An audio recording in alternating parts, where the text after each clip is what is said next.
Hi, folks. Look, I don't know if you've noticed, but America right now feels like a clown car caught on fire, and somehow the left's only plan is to pour more gasoline on it. We're living in a time where tolerance means silencing anyone who disagrees, equity means punishing success, and anti-racism apparently means open calls for genocide, but only against the right groups, of course. Today's clips are a masterclass in progressive mental gymnastics where hate speech is somehow activism and common sense is somehow hate speech. So buckle up because we're starting with one of the wildest clips we've ever seen on this show. Black activist Camal Kamban on C-SPAN saying, well, I'll just let him speak for himself. One idea is how we are going to exterminate white people, because that, in my estimation, is the only conclusion I have come to. We have to exterminate white people off of the face of the planet to solve this problem.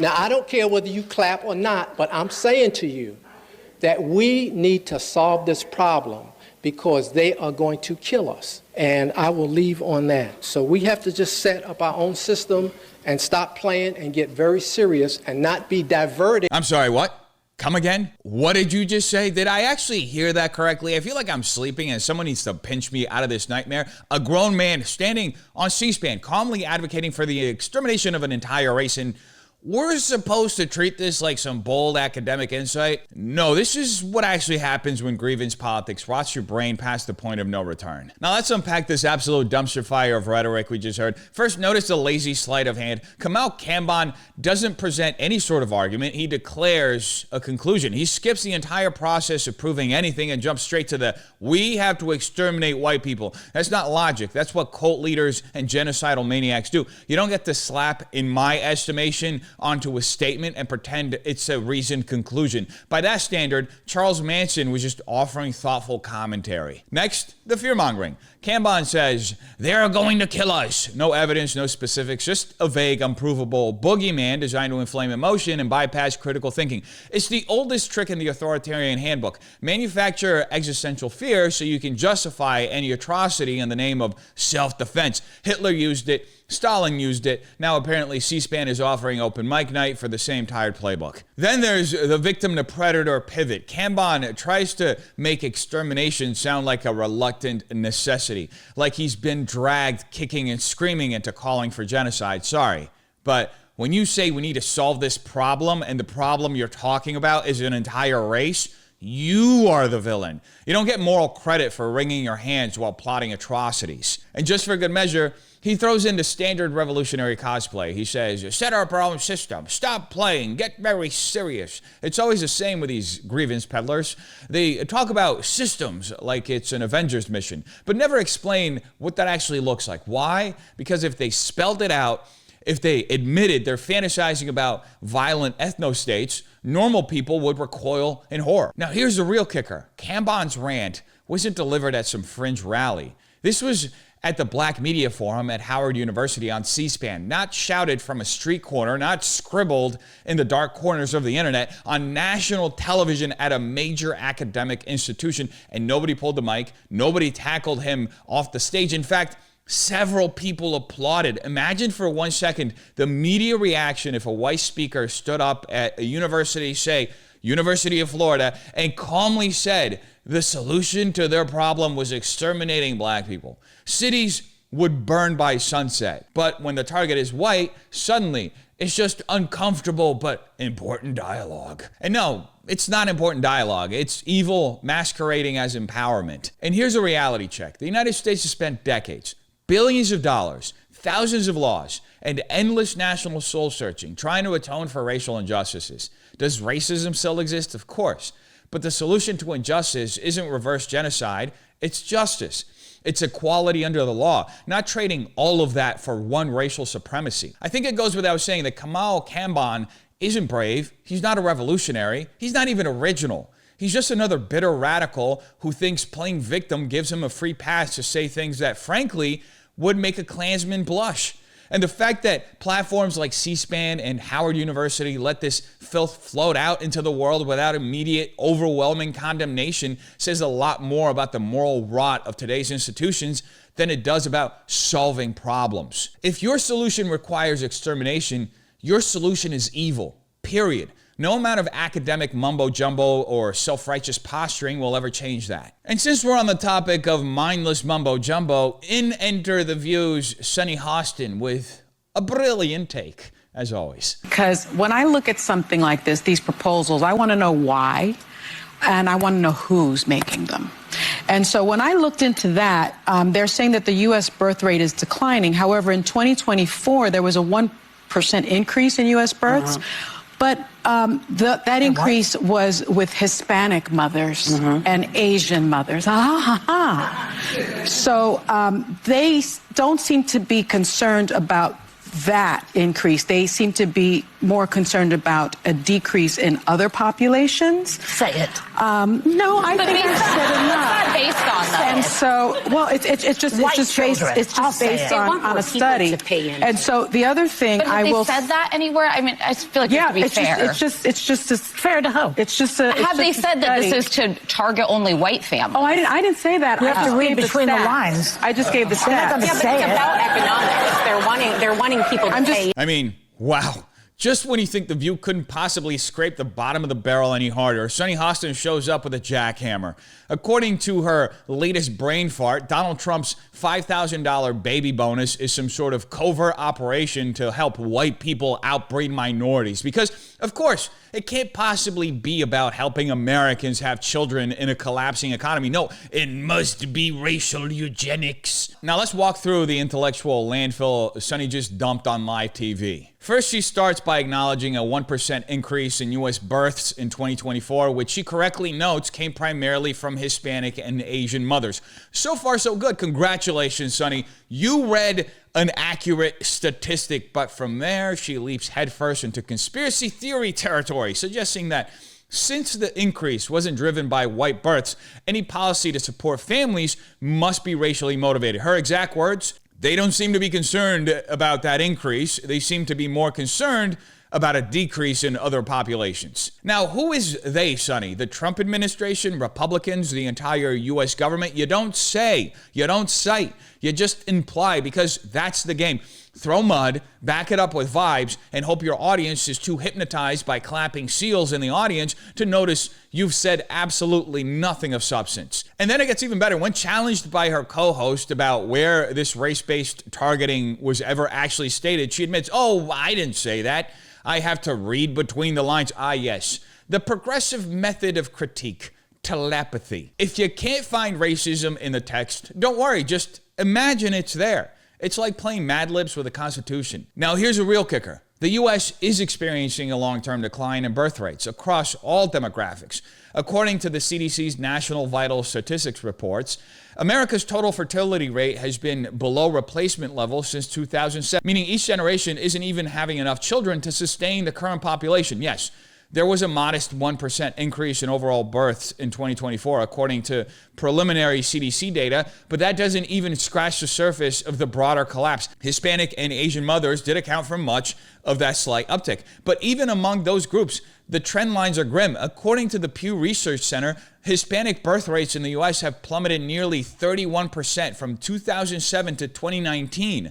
And Asian American birth rates have similarly declined over the past decade. That tiny 1% bump in 2024 doesn't remotely reverse the generational freefall we're all witnessing. Meanwhile, economists at the Brookings Institution warn that low birth rates threaten the future tax base, strain Social Security, and could collapse the workforce needed to sustain an aging population. This isn't a white people issue. It's a national survival issue. And that's exactly what the $5,000 baby bonus is trying to address. It's a pro-natalist policy meant to encourage families, all families, to have children. Just like Hungary did under Viktor Orban with their 2019 Family Protection Action Plan, which offered baby bonuses, mortgage forgiveness, and tax incentives for large families and helped drive a 9% increase in birth rates between 2010 and 2021, according to the Hungarian Central Statistical Office.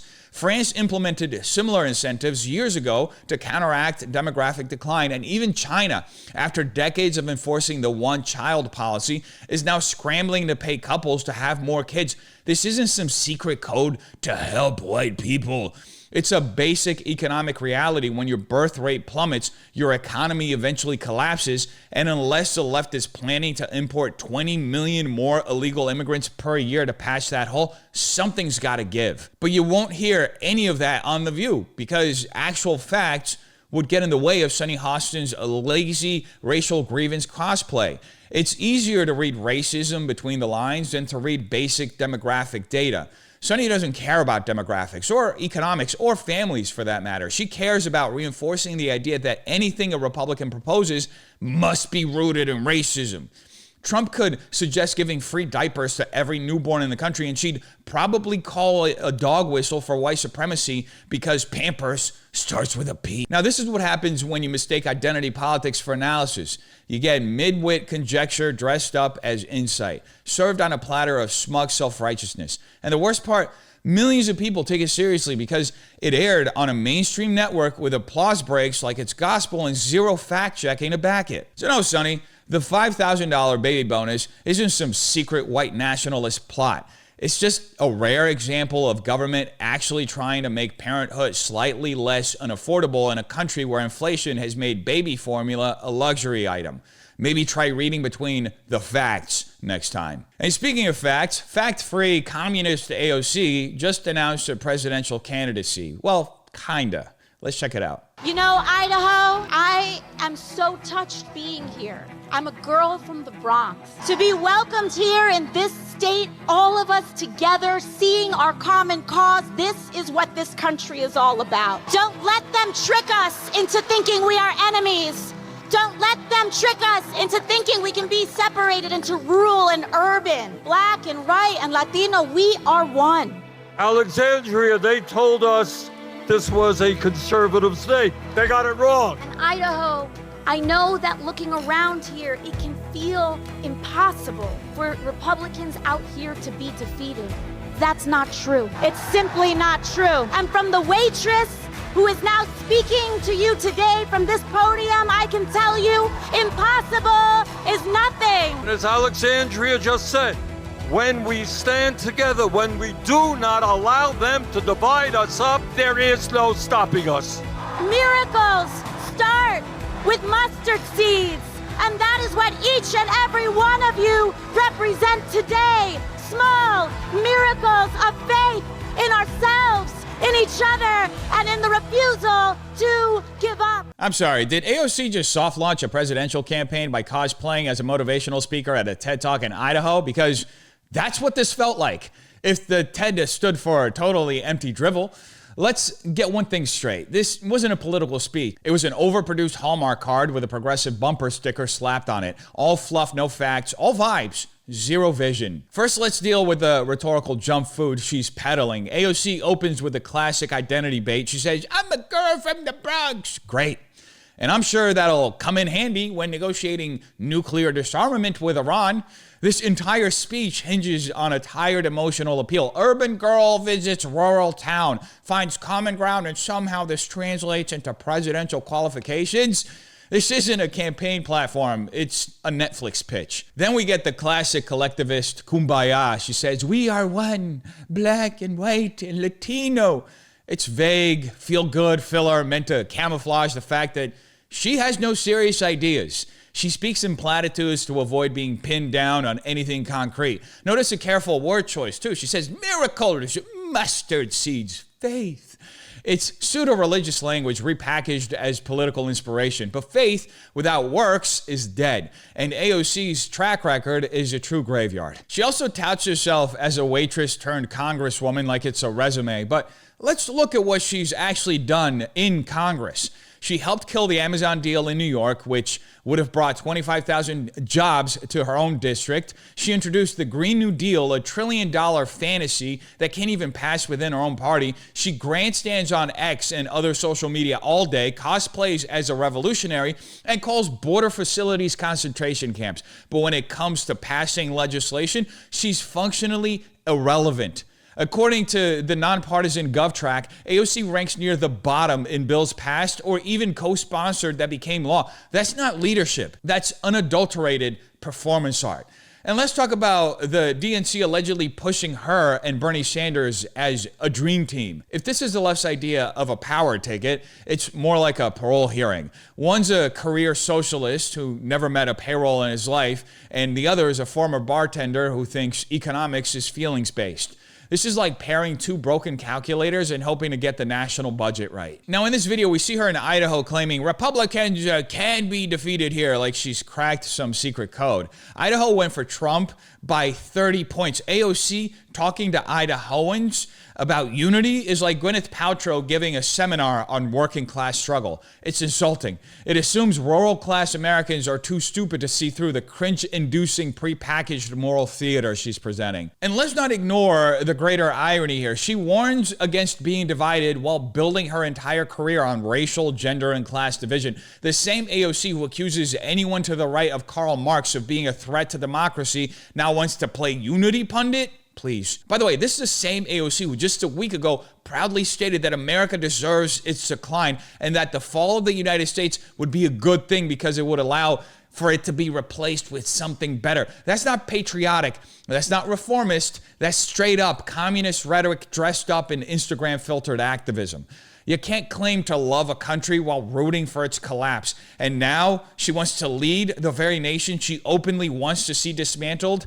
Give us a break. So no, Alexandria, you're not a miracle. You're a marketing campaign in search of a policy. And if this speech was a presidential trailer, then spoiler alert, we've already seen this movie. It's called Hope and Change. But this time, there's no substance, no strategy, and no Obama to save you. Just empty slogans and a TikTok fan base.